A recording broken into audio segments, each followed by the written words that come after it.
Matthew Cochrane is a spokesman for the International Federation of the Red Cross and Red Crescent, and he joins us now from Geneva. Thanks so much for joining us here on TRT World, Matthew.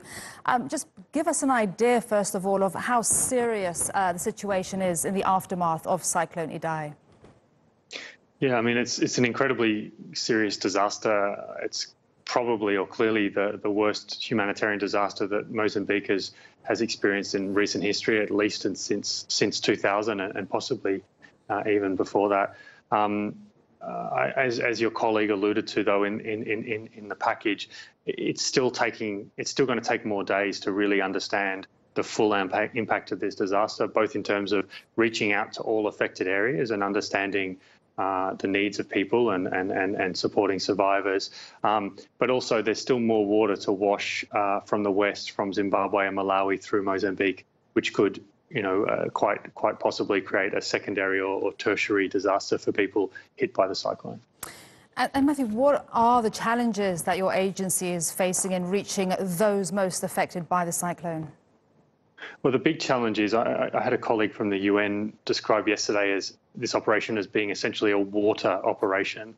Every area we need to reach is underwater, so there's no road access. The only way to reach people and to reach communities is by helicopter or by boat.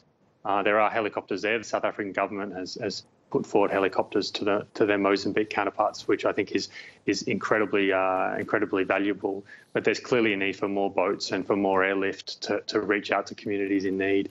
That water is also complicating our efforts to bring in supplies and bring in people. At the moment, we can only bring in supplies and people through the airport in Beira or by boat, and we're hoping actually to have a first consignment arrive by boat at the end of this week. But it's an incredibly complex operation. And Matthew, what exactly, you mentioned supplies, what will they be, and what sort of things are you taking in? Yeah, for the Red Cross, I mean, look, at the moment, the priority for the humanitarian community is saving lives, is search and rescue, and some of the pictures you just showed some of the efforts that are underway. For us as a Red Cross, our priorities are primarily in two areas. One is shelter, making sure that people have basic shelter to protect them from the elements, to give them some privacy and some sense of dignity, and then also to support them with clean water and basic sanitation.